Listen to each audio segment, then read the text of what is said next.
Bom, vamos começar a nossa conversa aqui hoje. Hoje nós vamos falar sobre atos de expropriação, tá? Atos de expropriação. Então, na aula passada falamos sobre penhora, penhora do bem, bens impenhoráveis, né? E hoje nós vamos falar sobre os atos de expropriação, ok? Então, com o código na mão, comecem aí pelo artigo 876.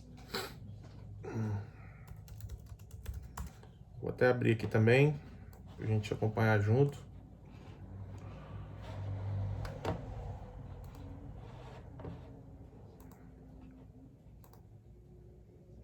Sim, já tenho, a da aula de hoje já está pronta, eu vou encaminhar ao final, tá bom? Tenho feito isso nessas...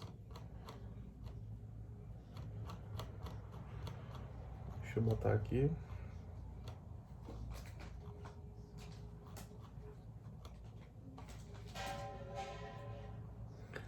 Então, senhores, na parte da seção 4, né, do nosso conteúdo, artigo 876. Artigo 876, ele começa a falar sobre os atos de expropriação. Então, como eu falei para vocês, né, nós temos uma dificuldade dentro do processo de execução, que é justamente garantir a efetivação desse processo. Então, tudo envolve o princípio da efetividade.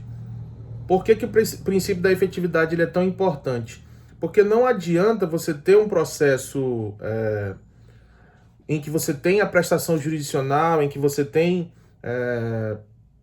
a concessão daquilo que você pediu, ou mesmo no processo de execução autônomo, quando você faz a execução de título extrajudicial por quantia, né? E aí estamos falando ainda sobre execução por quantia. E aí, nesse sentido, a efetividade ela tem tudo a ver com a execução. Por quê? Como que você vai garantir que aquele processo, né, que aquele reconhecimento do direito, ele seja de fato efetivado, né? A satisfação do direito, e a satisfação do direito, ela ocorre quando você de fato recebe o bem.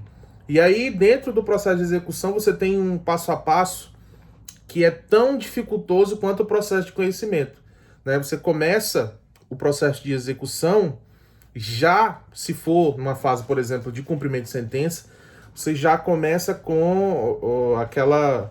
já cansado daquele passo a passo do processo de conhecimento.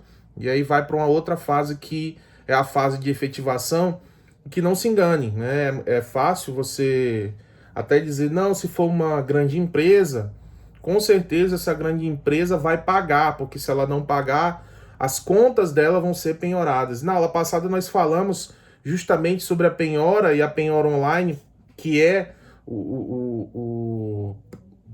está ali em primeiro lugar no rol, né?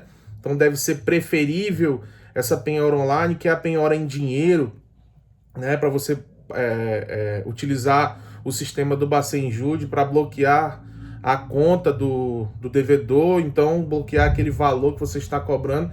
Geralmente, quando envolve uma grande empresa, ou ela paga voluntariamente para conseguir as benesses da lei ali, diminuir pela metade os honorários, ou no bloqueio judicial, no Bacen-Jude, na penhora online, você vai ter aquele bem, né, aquele valor garantido.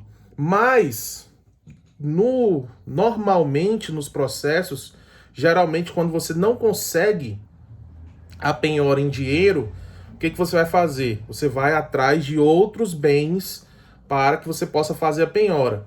Então, não conseguiu o dinheiro, de jeito nenhum, não tem dinheiro na conta, esse é o caso, você vai atrás de fazer outros tipos de penhora, né? Então ali tem uma ordem, você pode fazer, nós trabalhamos isso na aula passada, você pode fazer um pedido de renajude para ver se tem algum carro ali em nome do devedor, do executado. Você pode fazer o mandado de penhora e avaliação, e aí nós fizemos até na aula passada fizemos até uma espécie de aula prática aqui para ver dentro do que eu tenho em casa o que poderia ser penhorado e ali no sistema de empenhorabilidade. Mas quando esse bem ele é penhorado, né, depois que você passa dessa fase de encontrar o bem, que também é muito difícil, passa da fase de penhora, que também é muito difícil, então consegui penhorar finalmente, penhorei ali um veículo, esse veículo não tem alienação, ele não está gravado com ônus real, ele está livre para ser penhorado. Aí vem a outra parte, tá? A outra parte da execução. A outra parte da execução é justamente o que nós vamos estudar hoje, que é os atos de expropriação. Então, os meios de expropriação dos bens, né? E basicamente nós temos dois meios os mais famosos, né? Os meios de expropriação. Mais à frente, né? Na próxima aula nós vamos falar sobre outros meios, mas hoje nós vamos especificar apenas dois meios de expropriação, que é a adjudicação e a alienação. Então, dentro desse sistema, depois que é feita a penhora, você tem que saber o que vai fazer com o bem. Ah, penhorei um veículo. Então, penhorei um veículo, eu tenho que saber o que eu vou fazer com esse veículo. Não é simplesmente estar penhorado, acabou o processo, não. Tem toda um regramento e o processo de execução, ele vai pegar aí mais de 100 artigos, né? Vai pegar 10% de todo o Código de Processo Civil. Justamente por quê? Porque efetivar o direito reconhecido em juízo ou efetivar um direito garantido por um contrato, por um título executivo extrajudicial, é muito difícil. E é por isso que você, dentro do código, você tem vários instrumentos para efetivar esse direito, tá? Então nós estamos falando aqui sobre a penhora. Então a penhora é a primeira parte dessa busca pela satisfação, dessa busca pela efetivação desse direito, né? E aí começa com o artigo 876, que é a adjudicação. E o que seria a adjudicação? Tá? O que seria a adjudicação? Primeiro é importante a gente destacar que esse meio de adjudicação, ele no Código passado, ele era um meio subsidiário. Então ele não era primário, ele não era preferível, ele não vinha em primeiro lugar. Hoje o Código, ele então muda esse sistema e coloca a adjudicação como a fase primária. Então ele meio que subiu de divisão e a alienação ali que estava em primeiro lugar rebaixou, tipo o Vasco, né? Vasco. É como se fosse o Vasco. Foi rebaixado ali e a adjudicação ascendeu à primariedade dos atos expropriatórios. Então o que seria a adjudicação? Pensem bem.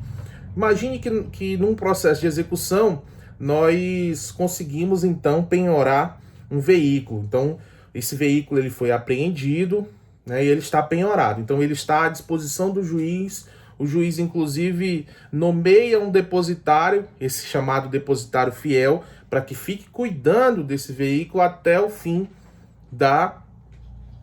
do processo de execução, até nós conseguirmos saber o que de fato vai acontecer com aquele veículo, certo? E aí, nesse sentido, pessoal, a adjudicação seria basicamente o seguinte: temos o veículo, então imagine que a minha execução é no valor de 50 mil reais. 50 mil reais. O veículo,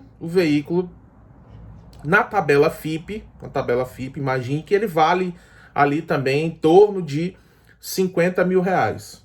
Tá? Aí você olha para o veículo aparentemente novo, você diz o seguinte: olha, eu não vou vender esse veículo não, eu vou ficar com o veículo. Eu quero o veículo para mim, né? Eu quero que a dívida seja paga com esse veículo, eu não quero vender o veículo. Eu quero que esse veículo vá para mim. E aí, o nome do instituto que faz a transferência de propriedade do devedor para o credor exequente, né, o nome que se dá é a adjudicação. Então a adjudicação é justamente o ato de aceitar, em que o credor aceita ficar com o bem em troca da satisfação do crédito. Então é você ficar com aquele bem que foi penhorado. Isso é adjudicação, tá, pessoal? Isso é adjudicação. Isso é adjudicação, tá? E aí o 876 vem então prevendo essa ideia de adjudicação. Ele diz o seguinte: é lícito ao exequente, tá? É lícito ao exequente, oferecendo preço não inferior ao da avaliação, requerer que lhes sejam adjudicados os bens penhorados, tá? Então, é lícito ao requerente, ao exequente, credor exequente, oferecendo preço não inferior ao da avaliação, requerer que lhes sejam adjudicados. É lógico que, dentro desse sistema, eu não posso, por exemplo, como credor, dizer o seguinte: olha, o carro vale 50 mil, a dívida é de 50 mil, mas eu pego o carro por 30. Eu quero pegar o carro por 30 e ainda quero ser credor de 20 do devedor. Isso não pode. O próprio código não permite que isso aconteça. É lógico, pessoal, que dentro dessa ideia de adjudicação, eu posso fazer um acordo, tá? Eu posso fazer um acordo, eu posso fazer um negócio jurídico processual com o devedor, tá? Então, quando eu falo de adjudicação, eu não estou falando da participação do devedor. O devedor não participa dessa decisão que eu vou ter de ficar com o carro.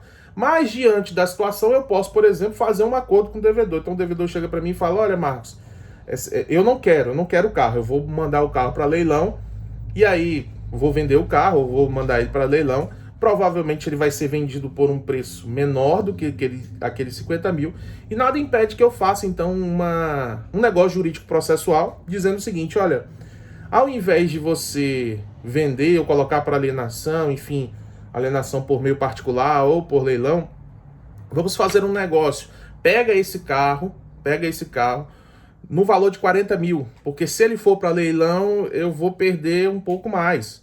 Nada impede, tá? O negócio jurídico processual, ele tem essa força agora, a partir do artigo 190, que se pode mudar até procedimentos, se eles não forem indisponíveis, você pode até mudar o procedimento, então nada impede que você faça um negócio para que você adjudique o bem em valor inferior, mas se seguir o rito do 876, não vai poder, tá? Então você vai ter que pegar o carro e dizer: olha, vou pegar o carro no valor da dívida, jamais vou poder diminuir essa dívida.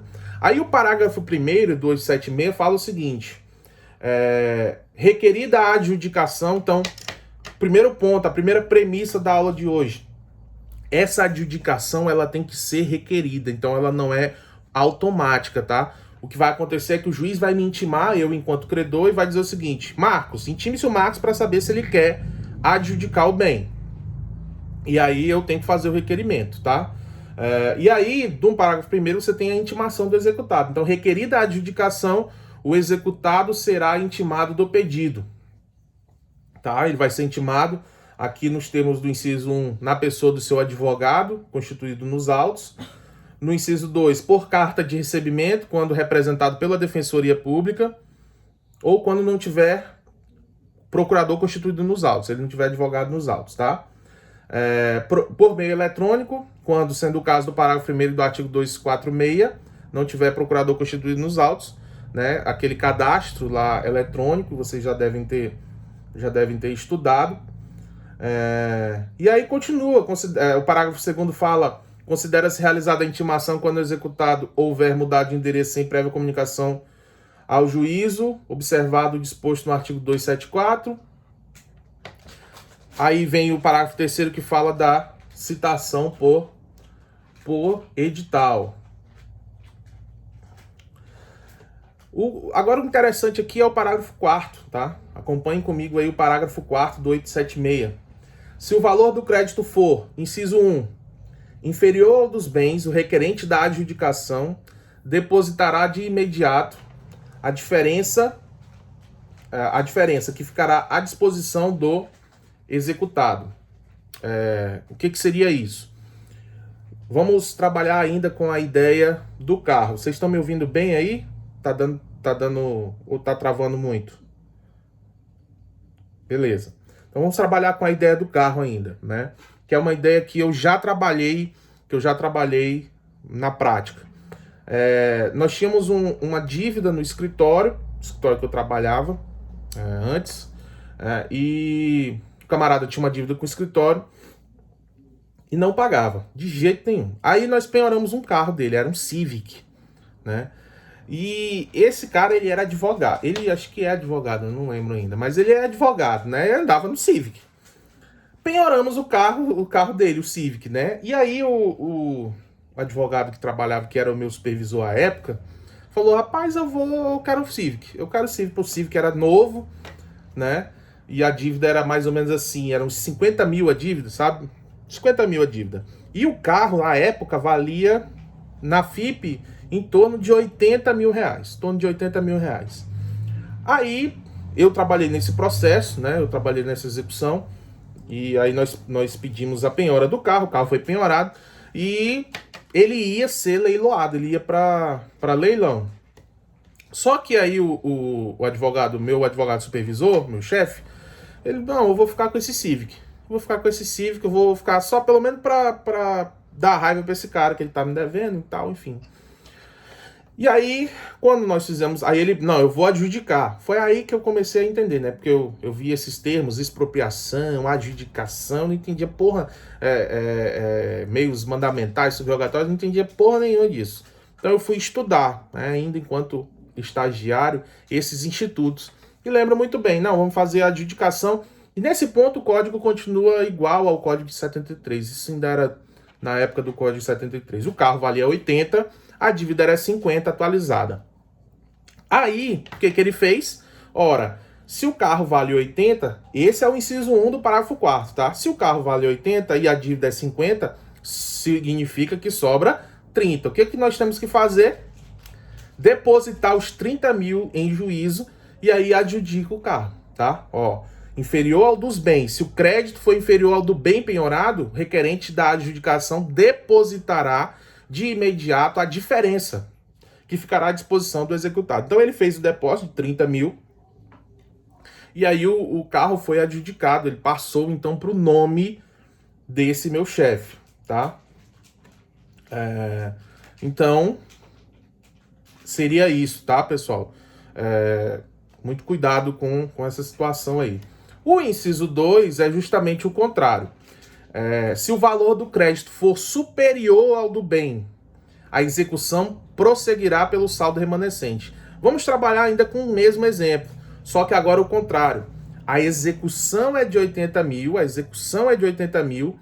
e o valor do crédito, o valor do bem, o valor do imóvel, do veículo que foi penhorado é 50 mil FIP. 50 mil FIP. Aí o que vai acontecer? Ele vai poder adjudicar, ele vai poder ficar com o veículo, né, que vale 50 mil, e o processo vai continuar, tá? O processo vai continuar em relação aos outros 30 mil, que é o valor remanescente aqui do processo. Beleza até aqui? Tá tranquilo?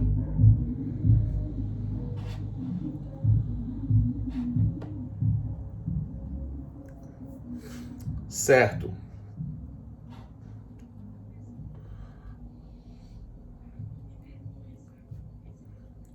Show.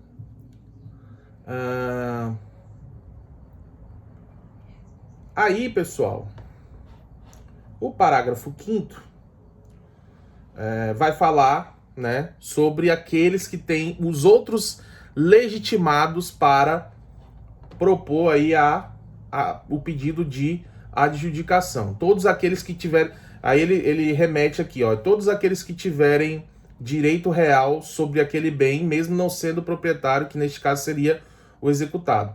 Se houver mais de um pretendente, vai se proceder à licitação entre eles, tendo preferência, em caso de igualdade de oferta, o cônjuge, o companheiro, descendente ou ascendente nessa ordem. Então funciona assim, imagine que seja um litisconsórcio ativo, nós temos um litisconsórcio ativo, né, 2 exequentes, e aí os 2 exequentes podem ter interesse na adjudicação do bem, tá? Então é possível que eles entrem em consenso e o código traz as regras desse pedido de adjudicação. Mas aí o código vai determinar, né, vai trazer as regras, tudo certinho. O que nós temos que nos ater aqui é sobre a decisão da adjudicação, tá?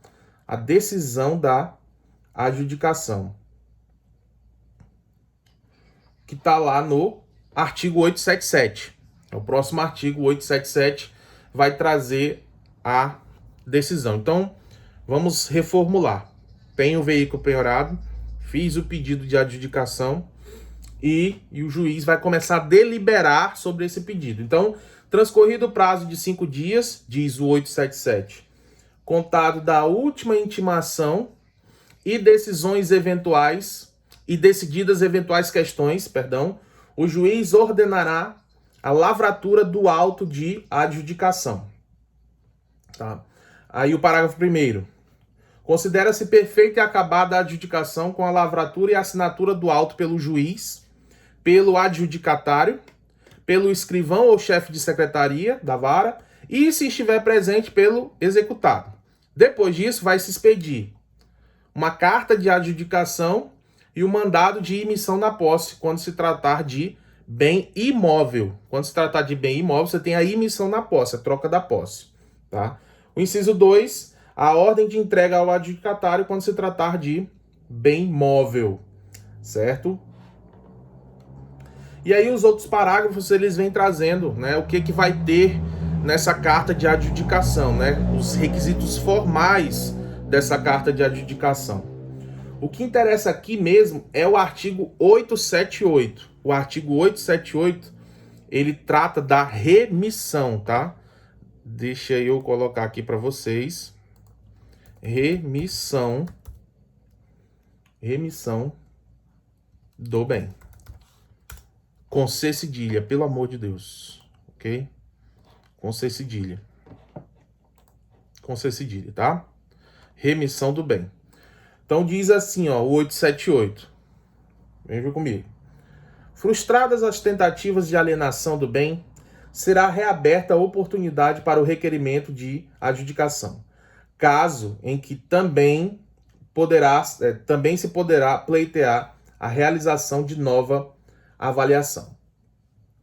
Então, a possibilidade de remissão, ela vai até a lavratura do termo de adjudicação.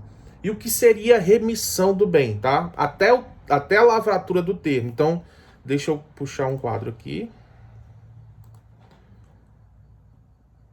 Deixa eu ver se eu consigo aqui. Vamos lá. Vocês estão acompanhando aí? Estão conseguindo ver? Então, nós temos aqui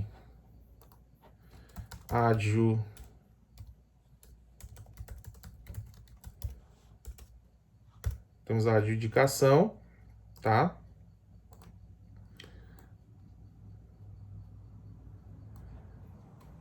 Aí aqui nós temos a lavratura do auto, que é esse documento formal que nós acabamos de estudar. Nesse meio tempo, o que pode acontecer aqui é o seguinte. O que pode acontecer é um pedido de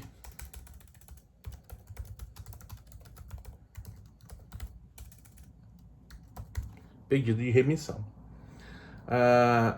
E o que seria o pedido de remissão? O que seria o pedido de remissão? Vou voltar aqui para o chat. O que seria o pedido de remissão? A remissão é justamente o ato pela qual o executado vai, então, pagar a dívida, tá? Então, a única forma dele evitar de perder o bem, então, tá aqui, eu tenho o meu veículo está penhorado, ele vai ser entregue, eu tenho um carinho pelo veículo, ele é um carro que eu demorei muito e tal. Rapidinho ele vai atrás de conseguir o dinheiro. E aí ele conseguindo esse valor, ele vem em juízo e diz: olha, seu juiz, eu não quero que seja feita a adjudicação desse bem. Por quê? porque eu vou pagar ele. Tá aqui o dinheiro. Aí você paga o bem. Antes da assinatura da lavratura do auto de adjudicação, você vai lá e paga o bem. Isso é remissão da dívida, tá? Isso é remissão da dívida.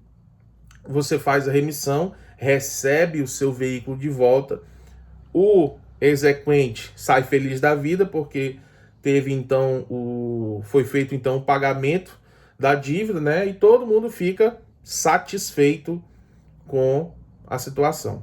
Entenderam, pessoal? Podemos avançar?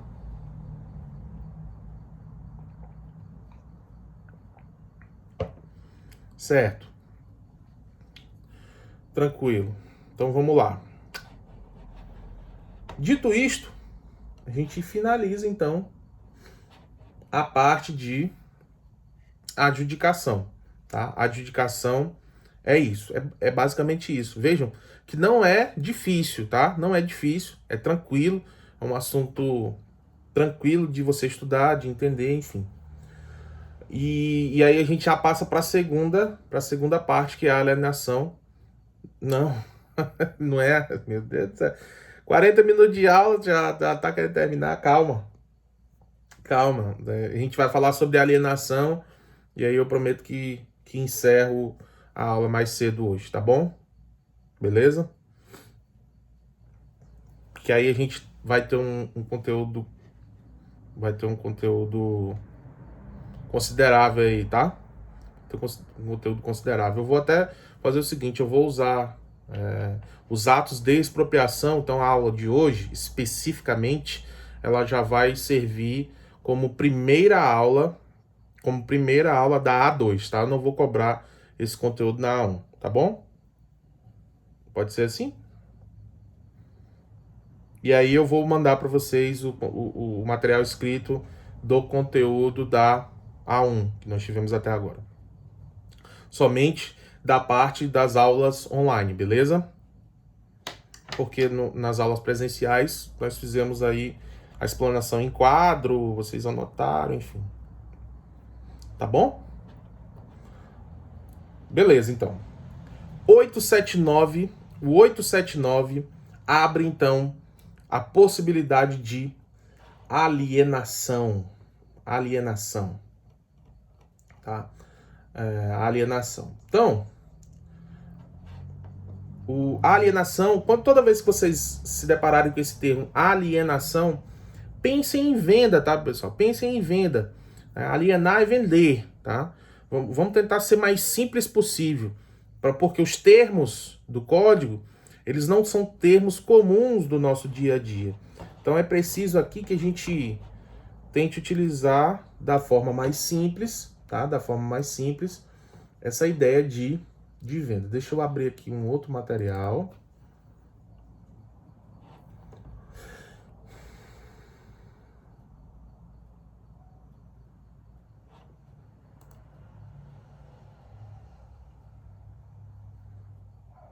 Só um momento.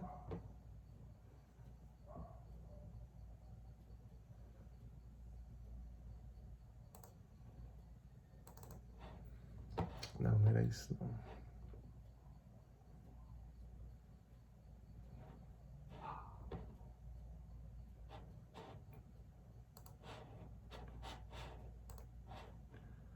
Aqui.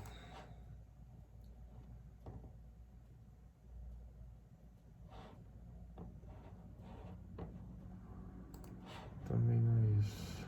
Tem um material escrito sobre isso. Só um momentinho. Que eu vou passar para vocês.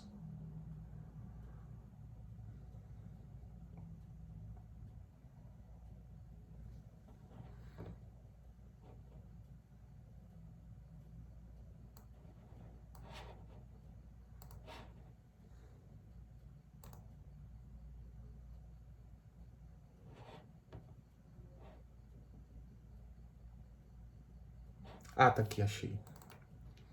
Ah, pra ficar andando aqui. Pensei que eu tinha perdido tudo. Esse negócio de salvar tudo em vários arquivos diferentes. Lasca tudo. Tá, achei. Beleza. Vou descer aqui.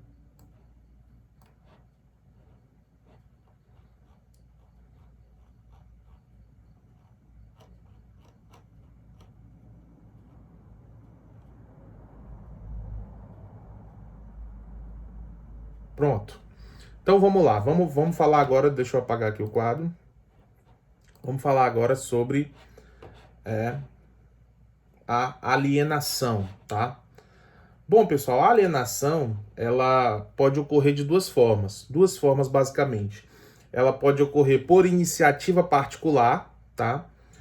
E por leilão judicial. Esse leilão judicial ele pode ser eletrônico ou presencial. E aí, e aí ele fala, o 879 ele fala isso, tá? Alienação facial por iniciativa particular ou leilão judicial eletrônico ou presencial.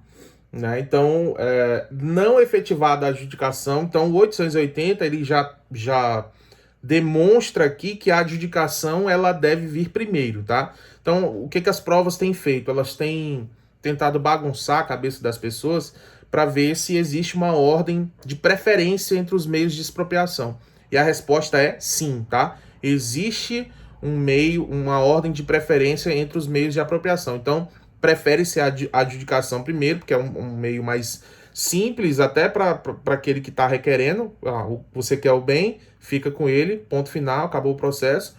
E aí vem a alienação, que é o segundo método, né, que ela aí se subdivide em duas. Você tem a alienação por iniciativa particular e tem a alienação por leilão judicial, eletrônico ou presencial. E o 880 ele fala, olha, não efetivada a adjudicação,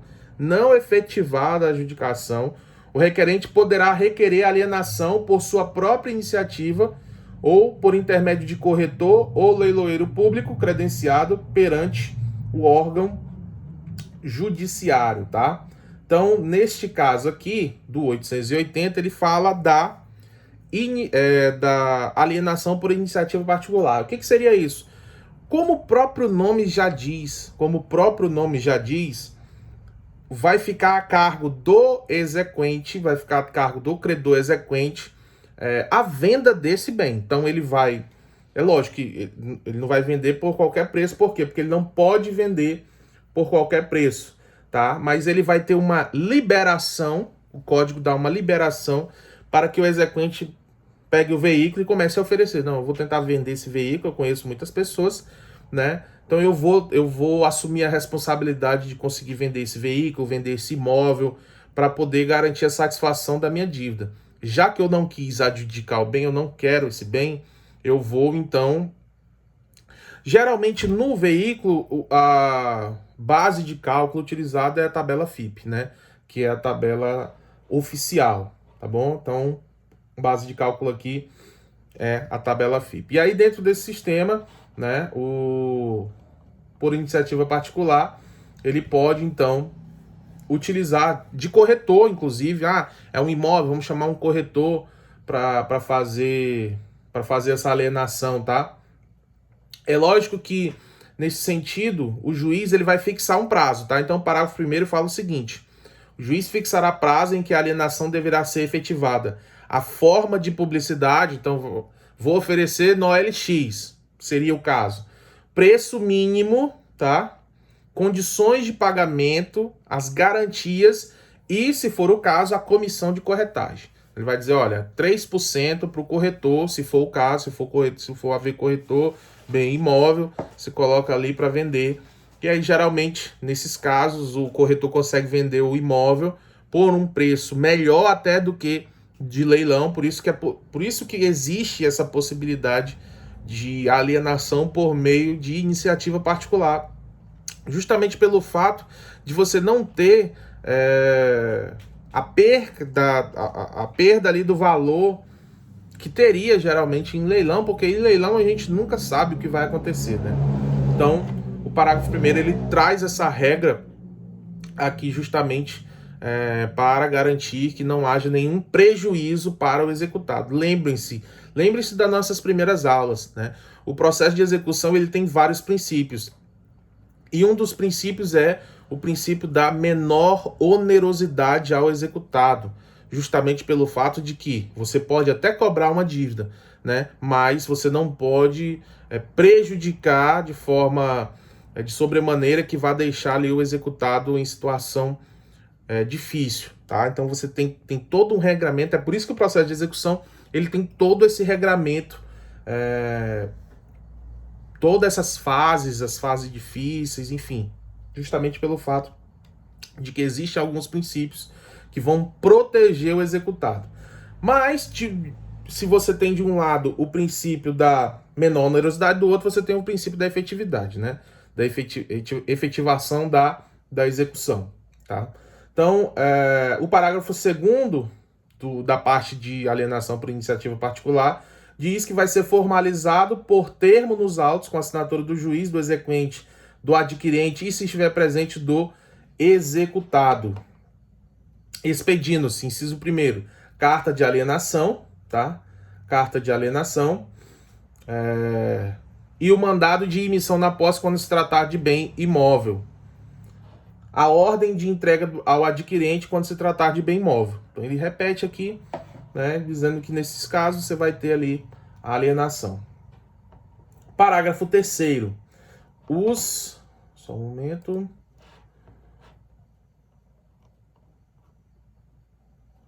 Beleza. Parágrafo 3º. Os tribunais poderão editar disposições complementares sobre o procedimento de alienação previstas neste artigo, admitindo, quando for o caso, o concurso de meios eletrônicos e dispor sobre o credenciamento dos corretores e leiloeiros públicos, os quais deverão estar em exercício profissional por não menos que 3 anos. Então, vejam só, não é qualquer corretor que eu vou poder chamar para fazer a corretagem daquele imóvel, enfim.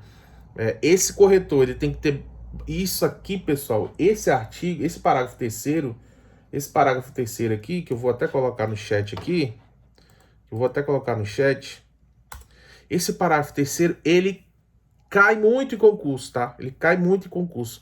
Por quê? Porque ele traz essas regras, são regras formais, que geralmente os examinadores, eles vão cobrar, dentro dessa cobrança de lei seca, eles vão cobrar esse tipo de regramento, formal, mais difícil de você memorizar, né?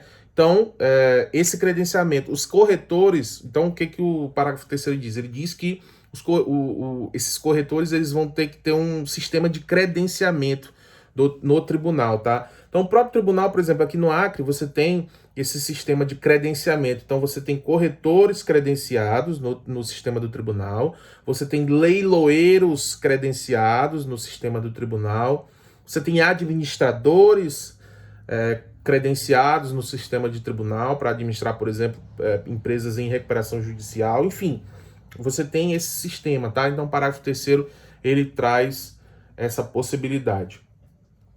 O parágrafo 4º fala que nas localidades em que não houver corretor ou leiloeiro público credenciado nos termos do parágrafo 3º, a indicação será de livre escolha do exequente. Então, neste caso, se não houver corretor ou leiloeiro público credenciado, se você não tem nenhum, aí sim o exequente vai poder indicar, ele vai poder chegar e falar, olha, tem uma empresa aqui, né, uma imobiliária, essa imobiliária tem os corretores, é uma imobiliária, aí eu estou indicando esta empresa, esta imobiliária, para fazer a corretagem deste bem para que ele seja, então, alienado, tá? Dito isto, pessoal, o 881, ele vai tratar da alienação por meio de leilão, tá? Então, diz assim o 881, alienação far-se-á em leilão judicial, se não efetivada a adjudicação ou alienação por iniciativa particular. Então, vamos atribuir uma ordem, tá? Prefere-se a adjudicação. Se não for o caso de adjudicação, você tem a alienação por iniciativa particular, que você gera até mais rápido, menos custoso. E aí, se não houver iniciativa particular, aí você vai, então, para a parte de leilão, a alienação por meio de leilão. Então, parágrafo 1º, o leilão do bem penhorado será realizado por leiloeiro público. Tá? Então, estamos diante de um leiloeiro. Ok? O parágrafo 2º,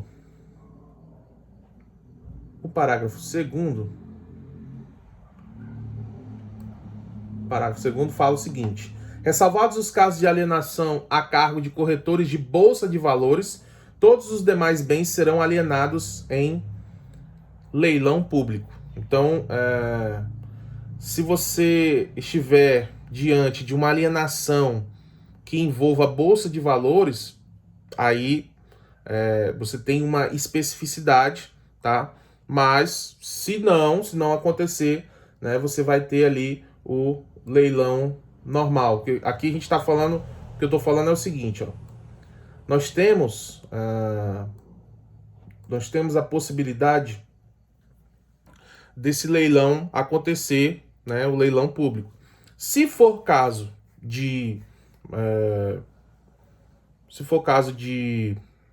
bolsa de valores, de cotas em bolsa de valores, você não vai poder fazer isso por leilão, tá? Todos os outros bens vão poder ser feitos por leilão, mas no caso de cota de bolsa de valores, você tem que utilizar de outros meios que não o leilão público, beleza? Então é isso, o parágrafo 2º ele traz uma exceção neste sentido. E aí, a próxima parte da nossa aula é o seguinte: o leilão, ele tem duas formas, tá? Ele tem a forma eletrônica e a forma ele tem a forma eletrônica. Então nós temos o leilão eletrônico versus leilão presencial. Neste ponto, o leilão eletrônico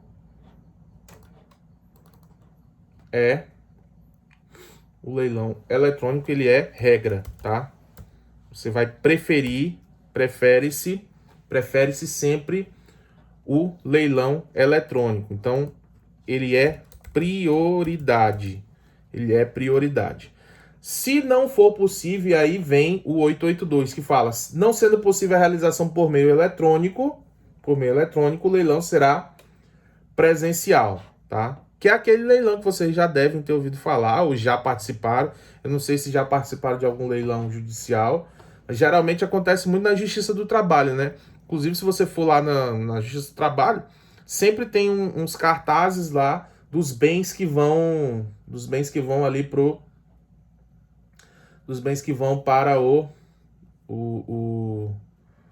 para leilão, né? Então, certa vez eu estava lá na Justiça do Trabalho, não frequento muito a Justiça do Trabalho, né? Porque eu acho que, enfim, não sei nada de Justiça do Trabalho e para mim nem é justiça aquilo ali, né? Enfim, é uma ditadura da Justiça do Trabalho. Mas certa vez eu estava por lá, fui até fazer era uma ação de consignação em pagamento, que envolve mais conhecimento processual civil do que de direito do trabalho mesmo. Mas aquela justiça ali eu passo longe dela. Mas eu tava por lá e eu fui olhar lá o cartazinho, né? Leilão judicial e tal. Aí fui olhar, aí tinha, né? Tinha vários imóveis, vários veículos, né? Então eu tava olhando, tinha uma fazenda lá, inclusive, que ia para leilão, preço mínimo lá de 500 mil, mas aí me falaram que essa fazenda ela tinha valor de mercado de 3 milhões de reais, né? E aí ia para leilão, preço mínimo 500 mil. E aí tinha casas, enfim. Então, ia para leilão, e aí eles iam fazer um leilão eletrônico, inicialmente, e aqueles bens que você não conseguisse vender no leilão eletrônico, não fosse possível fazer ou que fosse inefetivo, aí você ia então para o leilão presencial, tá? Então, o parágrafo 1º ele fala o seguinte: a alienação judicial por meio eletrônico será realizada observando-se as garantias processuais das partes, de acordo com regulamentação específica do CNJ.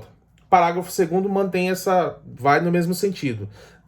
A alienação por meio eletrônico deverá atender aos requisitos de ampla publicidade, autenticidade e segurança, com observância das regras estabelecidas na legislação sobre certificação digital. Então, dentro desse leilão digital, leilão eletrônico, é lógico que para você se cadastrar, para você participar, você tem que ter certificação digital, né? No meu caso, eu posso participar porque sou advogado, então eu utilizo o meu token de advogado para poder entrar. Geralmente tiram pelos valores mínimos? Não. Às vezes, Tipo assim, no caso dessa fazenda, por exemplo, como ela... E aí, isso inclusive se encaixa aqui do parágrafo 2º, isso que eu acabei de falar, né? Ampla publicidade. Você tinha vários cartazes lá, né? Desse leilão que ia acontecer, com os valores, com todos os dados. E aí, por exemplo, você pega uma fazenda dessa, aparece lá 500 mil. Só que alguém me falou lá na hora, né? Alguém que era da vara lá do trabalho, um amigo, um aluno meu, falou: ah, professor, isso aqui, essa fazenda aqui, ó, 500 mil, na verdade ela vale 3 milhões, né? E aí ela vai pelo preço mínimo de 500 mil. Mas aí dentro do leilão os caras vão subindo, né? Só que quem é que vai, por exemplo, imagine que você tá no leilão. Eu, por exemplo, se fosse para um leilão desse, 500 mil, não ia conseguir nem entrar num leilão desse, né? Mas, vamos supor aí os camaradas aqui, o Paulo Roberto, que tem dinheiro, vai no leilão lá, lança mínimo 500 mil, ele já chega, dou 1 milhão. Aí, meu amigo, quem são as pessoas que tem para cobrir um preço desse? Ah, vou dar 1.200.000. Ah, vou dar 1,5 milhão, dou 1,5 milhão. E aí, meu amigo, não tem como, né? Você acaba comprando o bem, por isso que é bom o leilão para quem está comprando. Para quem está comprando, o leilão é bom. Quando você chegar lá, o bem, você sabe que o bem vale 3 milhões, você chega, ó, dou 1 milhão e meio agora. E aí, infelizmente, às vezes não vai acontecer, né? Ele é rico, eu já sabia, por isso que eu tô usando ele. Paulo, é só leilão de gado que ele vai. Pois é, para vocês verem aí que eu não erro, eu conheço, né? E aí, pessoal, nesse sentido, né, é a questão da ampla publicidade. Tá em todos da Fazenda de Recreio, todo mundo sabe aí. Parágrafo 3º, leilão presencial será realizado no local designado pelo juiz, tá? Então, no local designado pelo juiz, teremos, então, o leilão presencial. O 884 traz... O 884 traz aqui as obrigações do leiloeiro. Então, diz o 884... Incube ao leiloeiro público. Inciso 1, publicar o edital anunciando a alienação, tá? Então vai ser a cargo dele, ele vai ter que fazer esse edital, ele vai ter que fazer as regras. Inciso 2, realizar o leilão onde se encontrem os bens ou no lugar designado pelo juiz. Inciso 3, expor aos pretendentes os bens ou amostras das mercadorias, né? Então, por exemplo, o Paulo tá lá, vou comprar 100 cabeças de gado, o gado vaguio, né? Aí você vai levar o boizinho vaguio lá para mostrar que ele tá gordinho e tal, que não tá doente, enfim, né? Então seria mais ou menos isso aí. Inciso 4. Inciso